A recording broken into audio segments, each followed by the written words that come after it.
Good morning. It's Thursday morning here in Cypress, Texas. So I'm just going through Luke 18. There's a lot in this to unpack, and some of the things that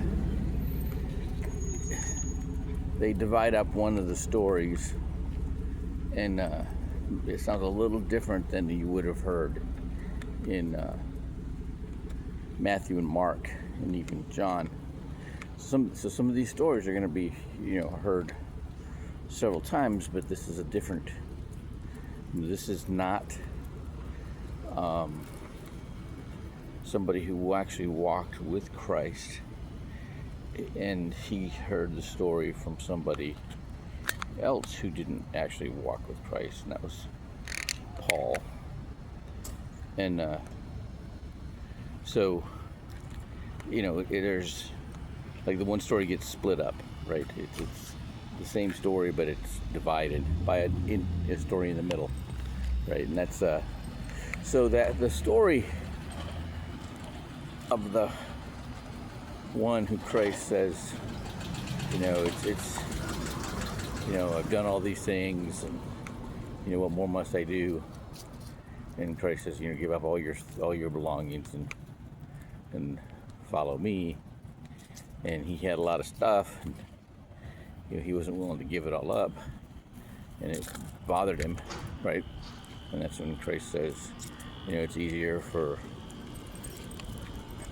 a camel to fit through the eye of a needle than it is for a rich man to enter the kingdom of heaven.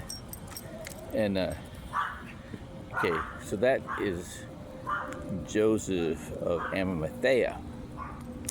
And in Mark, the guy that runs away and leaves his linen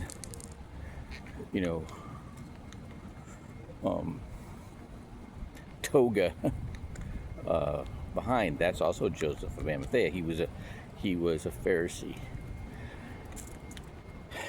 and he changed from that way, to follow Christ, right? And and you understand what was going on at the time. The Hebrew faith got hijacked by the Edomites. Edomites come from Esau, the twin brother of Jacob. Okay, and so during the time of Christ, the king Herod and the high priest Caiaphas were cousins. They were Edomites. Okay, and what had they done? They had woven in the faith of Baal into the Jewish faith. Okay, also Judas Iscariot was an Edomite. Okay, and there's the separation between the Marcion's teaching and Origen's teaching.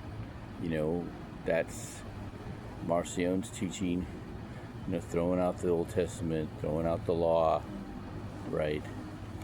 We're just under Christ, like there was two separate gods or something, right? It's because he didn't understand the Paleo-Hebrew translation of the 613 Laws of Moses, right? Go into Copilot or ChatGPT and ask it to translate go through the laws of the 613 Laws of Moses, ask it to translate it to Paleo-Hebrew and see what it says. And you'll see there's a difference, a significant, definite contrast, right? And it's in the letter of the law kills, the spiritual law gives life, right? That's the difference. That's what it's talking about. Okay, and then you're on a whole nother plane. All right, bye.